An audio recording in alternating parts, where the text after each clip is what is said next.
Alright, so this video is about what to do in a shooting, basically in a classroom setting. This was brought up by the student White, and we set it up right here where there's a desk here, and you can imagine that everybody has a desk. So this is representing a desk. Imagine that Seagull has a desk, we just don't have anything in front of him, and a desk here. This door, imagine that the door does not exist because the scenario is that there's no other door other than the door that the shooter is coming from. Also, the teacher's up here in the front, so this door right here is potentially a shooter. Brandon right here, my son, is playing the shooter. Alright, so he has about 40 rounds in there. Okay, so I'll be representing the teacher of the class, and then there's the 4 students right here. They got their desks, but just imagine more students. I mean, because typically, how many students are there? About 15 plus. Yeah, so imagine 15 students or more, but right now we only got 4 people that are posing as the students. So the question is, what do you do in the scenario in which a shooter enters the classroom and there's only one entrance and one way in, one way out? Okay, so what I'm going to do is I'm not going to let Brandon see what the strategy is because he's playing the shooter, and I don't want him to know what we're going to try to do. Okay, so we're going to have to kind of exclude him from this part of the video and then bring him back in when it's time for him to come in as an active shooter. So you're going to have to go over there and don't listen to what we're saying. Just sit over there. Alright, so it's a very difficult situation because there's only this one door to exit. The teacher's already here. Now, the benefit of being so close to the door is that the shooter could come in, and then they could see Jacqueline. They could see Keo and Seagull and White. So what could end up happening? He could start focusing on shooting these people, and then almost bypass the teacher at that moment. As he bypasses the teacher could go for the exit. You know, that's the benefit of being closer to the door. You know, now being in the back of the class, like the situation where White is all the way back here and you're in the back of the class, now he will have to get cover. So he would basically, I would say he should just go under and then basically get cover. And act as if, you know, he's almost pretend like he's dead, but then not be dead, obviously. But then when the shooter comes towards him to shoot him, then he's going to have to do a surprise disarming at that moment. So try to basically grab the gun at that moment.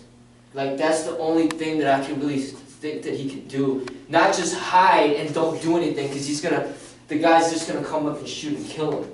So he's going to have to get cover and basically wait till the shooter gets close enough where he can just grab the gun and disarm him. Okay? Because there's no other exits. Right? So you don't want to like just stay still and just look at him and just wait for him to kill you. Right? But you want to basically get down and see who he's killing. Just look at where he's at, and then if he's going in this direction to kill the students here, then you're going to have to, maybe you can run out around and go towards the door. You know, you guys see where he's going, his line. So if you can see through the desk and he's coming in here, killing, and he starts going around this way, then you can run out that way and go for the door, or you can try to disarm him as he's coming over here. So it's the same thing that goes for you guys here. But I mean, this is going to be more of a realistic situation because I'm not telling him, oh, you know, what we're going to do. He could literally just come, if he's really good at shooting, he could literally come here and just shoot and kill everybody, including the teacher. And we're just going to demonstrate how difficult this situation is. It's not an easy situation at all. I mean, all you guys can really do, Jacqueline is going to probably have to get up as quick as she can and just basically go over here to try to get cover. And all of us are going to be doing that. James, come in. All of us are going to be doing that. All you guys are trying to get cover and see if you could basically get away without getting shot. And and see if you can run to that door. Either run to that door without getting shot or grab his gun. Okay? So if you grab the gun without getting shot, then you become the hero because then you save the rest of the people that didn't get shot. Or you can run to the door to save yourself and then pretty much everybody gets shot in here. So basically, there can be one person that survives, two people that survives, or everybody could die. So as the teacher, I mean, I don't have a gun myself. If he doesn't shoot me on the get-go, then I could try to disarm him if I want to be a hero, or I could just be like, I'm just going to save myself and just let everybody else die. I mean, pretty much it's everybody for themselves around, because nobody has a gun to fight back. So save your own life, either by running through this door, or grabbing that gun. So I don't know, because he could come in, he already knows the setup of the room, so he could come in and start killing me first. As soon as he starts killing me first, see which direction he starts heading in. If he starts heading in this direction, or if he starts heading in this direction. And then you will have to duck and then run out the door either there, or wait till he gets close enough to you to try to disarm him.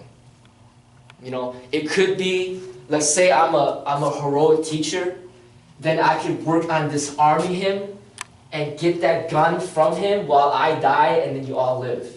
You know what I'm saying? So somebody could risk their lives for that. Like Jacqueline could be like, you know, she gets shot, and usually it's not, you know, sometimes it's not like you get shot and then everything's over. You're going to start bleeding, but you can still function a little bit, and you can disarm him while you save everybody else. Rather than just everybody going like this, and then he just starts just capping everybody off. If one person goes to get him, or say even a group of people, like say me and my dad come to get him and we both get shot while we do that, but we still disarm him while we get shot, and then you guys could live because there's people that took the, you know what I'm saying? Because you think about numbers, think about like 50 against one person. Yeah. If all 50 converge on him, he can't kill all 50. Do you know what I'm saying? Yeah. Because it's only one person. So he's going to be shooting, but if people have courage, maybe the first 10 will die to get him, and then 40 will live. Opposed to just like 50 people just going like this, please don't shoot, please don't shoot, please don't shoot, then the only time that he's going to stop killing people is when he runs out of bullets, right? So respond how you would want to respond. You either disarm him or you run for that exit. You always get cover. So you guys, Keel will, when you see him, you hide behind here. Seagung will hide behind here, or Seagung can try to run back here and hide with Chris, and then see what his actions are. If he shoots and kills everybody, then you just wait. You wait, and then you disarm him when he's coming towards you guys. But the way that we're gonna play it, if he shoots me or shoots any of us, we'll just die. Oh, okay. We'll just keep it simple like that. Let's see if he could kill everybody in here without anybody leaving or anybody disarming him. Because there's gonna be so much chaotic stuff going on. He's gonna come in, he might kill 3 of you, and then you guys might live because you just run through the door. But the setup of the class right now, the students are all in the front. So you guys will have to be over here too. And then I'll pretend like I'm the teacher. And we'll see how he does it. Alright? So have in your mind what you guys want to do. So we should go over there now? Yeah, go over there. You too. So we just pretend like we're in the classroom. If I disarm him, then everything's all good. If I don't disarm him, then, you know what I'm saying? Alright, so. Alright, Brandon. So basically, you just go over there and just kill Kill everyone. What are you gonna do? I told him to count to 30. So, class today, what are you guys learning? This class is Keel's wants to learn something. What? Math. Math? What's 4 plus 4? 8. What's 9 plus 10? 19. 19. What's 100 times 100? 10,000? Technically correct. Alright, so. Alright, class today will be about stretching techniques. So this is one stretching technique. Wait, what's up? Wait, the gun's busted! Wait, the gun's busted! Alright, reset. Alright, so in here, he got this arm because his gun wasn't working. So basically, his gun wasn't working. That's like somebody that has a jammed gun, which happens sometimes. So his gun's not working. So we're gonna get this to work first. Okay. You're gonna count to 30 again. So we survived that because it's gun jam. But you guys saw it, right? You saw it and then you responded, so it's good. I'm acting as if I don't know what's going on. I'm not getting shot first. You're the boss. You're the boss. But this is I'll be back so we can run up there. sit regulars, Kyo. What do you like? Where do you do that? So, how was you guys' day today? Was it good? Yes. Okay. So, the stretching technique, turn it to the side, stretching your obliques.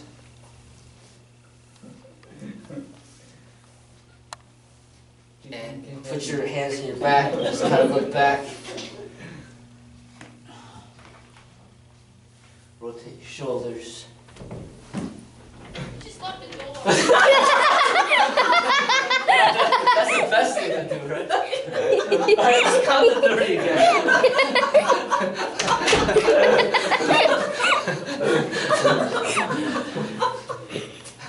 So it's to lock the door. Yeah, lock the door, It right? should. Yeah. Right? Students come late and interrupt the whole class, knocking and stuff though. It's probably a fire hazard. Yeah. Knock the door, open the door. Alright, you can bring your knee up. Feet up. So if you get shot, just go down. Okay. He's got to disarm him. Kyo's got the biggest chair and the desk. Smallest one in here.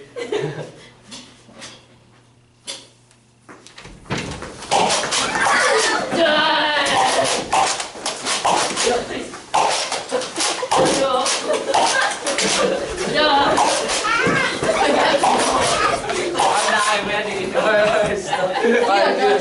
Alright, everybody get shot? Everybody's dead. Alright, so Rachel tried to go through the back, but the scenario was this door was not existent. Oh. So you couldn't even go through that I door. missed that part.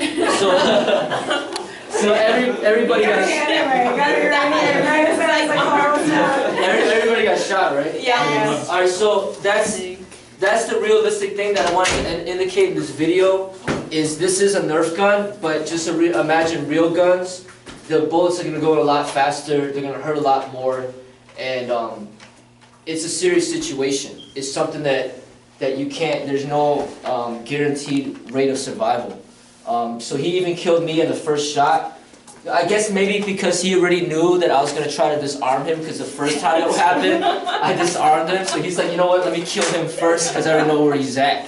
You know what I'm saying? So he already had a plan. So basically, imagine if a white student was the shooter, and he already knows the floor out, the plan, the layout of the floor plan. He already knows where the teacher's going to be. And that's the problem with the idea of Trump saying that the teachers should arm themselves. Well, if the shooter already knows the teacher's armed, then he's going to kill the teacher first. Do you know what I'm saying? Because you know the teacher's armed. Okay, let me just kill him first, and then everybody else doesn't have guns, so then kill him first and then kill everybody else. So the realistic outcome of it is you killed everybody, right? Yeah. He killed everybody, and that's the realistic thing of what normally can happen. But there also, if it's a handgun, he might have 15 rounds. But if he has extra clips, then he has to reload. So during the time that he's reloading, that's when you can escape. You understand? So say you're hiding, and then he shoots 8 times, pop, pop, pop, pop, and all of a sudden you don't hear anything, and you hear him like dropping his mags, reloading. That's your time to either disarm him or run out the door. So pay attention to that. And other times, he might be overly focusing on one person. He might shoot Jacqueline not just one time, but he wants to pop her 3 times. So he's like focusing on her. That gives Seagung and everybody else time to run out the door, right? So I mean, it's a tough situation. The worst case scenario, obviously, is everybody gets shot and killed, but there can be a few survivors. But you just have to be very strategic. Like, don't operate based out of fear. I tell my kids that too. Like, there's no reason to fear the gun. There's no reason to fear somebody else getting shot in front of you, because the fear is not going to help you survive. You just have to respond to the situation. Get cover, and then either run out the door, like, you know, Rachel was trying to run out that door, but that door wasn't there. But you either it's not supposed to be. So either you get cover, or you run out the door, or you disarm him. And disarming him, you don't need to know like a bunch of martial arts. All you got to do is just get your hands on the gun, and then from there it becomes like a wrestling match. You know, so you just do the best you can to disarm him. And then another situation is he might not do a lethal hit every time, because everybody probably, I don't think probably anybody got shot in the head, did they? No. Yeah, everybody probably got shot in the body, so he might have shot somebody in the arm. He might have shot him in the leg, but it doesn't mean that you're dead. You know what I'm saying? So you can either play dead, so he doesn't come back and off you to make sure you're done. So if you got shot, and you start moving around and all this other stuff, then he could likely just be like, let me kill you, make sure you're dead. Yeah. But if you pretend like you're already dead, then he could bypass you to go to somebody else. So if he shot you in the arm, you pretend like you're dead, and then he starts going to the other parts of the class, or he might even leave the class, but then he starts going to the back of the class, and you play dead because you get shot in the arm over here. He's in the back of the class, then get up and run out the door. You understand? So you get shot, play dead, but remain covered, right?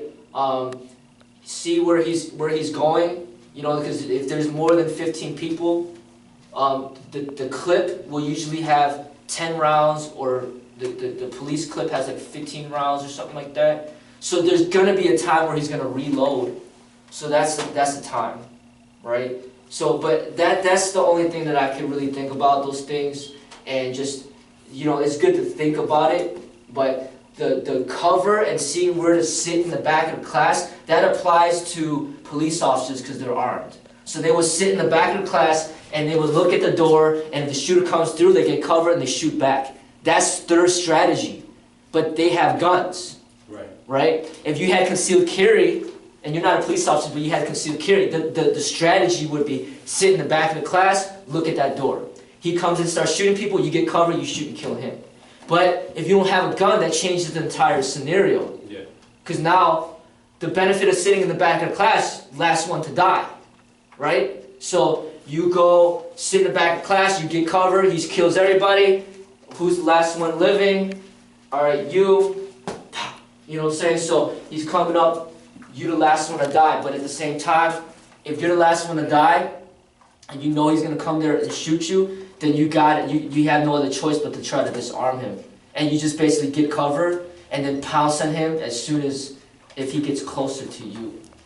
Right? But then, the further that he walks to the back of the class, the more that it creates opportunities for the people that are still living to run out that door while he's trying to kill you.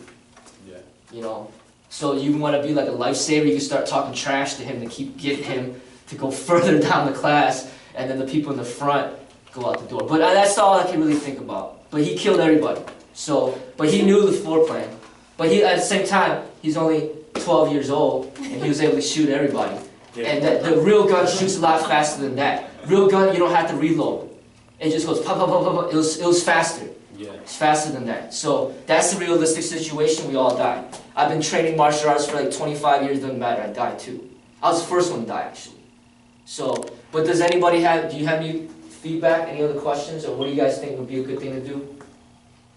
Like you said, I think the best bet would be to just take cover and wait for him to get close as possible to you to take your chances and fight and try and disarm him. Outside of that, I mean, he has the advantage.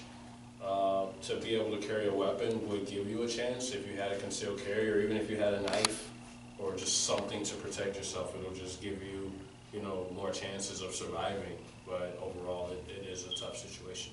Yeah, I mean, say it's a, you know, say there's a big lecture hall and there's like it just rolls back, and there's only that one door, then it's better to be in the back, because then, say there's, because I've been in some lecture halls, there's like 500 people, or say there's 100 students. Yeah. Like, how is he gonna kill all 100 of them? You know what I'm saying? I mean, so, if you're all the way in the back, then the people in the front are the ones that are in the most danger. He's just gonna spray them all out. So, technically, it might be better to be in the back, but like I said, the advantage of being up front is that if he starts focusing on all the students, in the front, then the people could run out the door as he's shooting everybody. You know? I even thought of like asking the professor in certain classes to put a chair like right next to the door, like immediately next to it, so you could see who's coming in, how they're coming in, and react as quickly as possible. Yeah, I mean that, and then also potentially there could be some dead bodies laying around, and you just hide under the dead bodies and just play dead. You know, hide. You know, you just have to like say, think playing dead is something that is some people will do that could help the situation. You know, but it is a scary situation, but that's what I recommend. You know, I try to teach my kids this stuff too. But anything else? All right. All right. That's it. All right, let's get to the training. That's it. And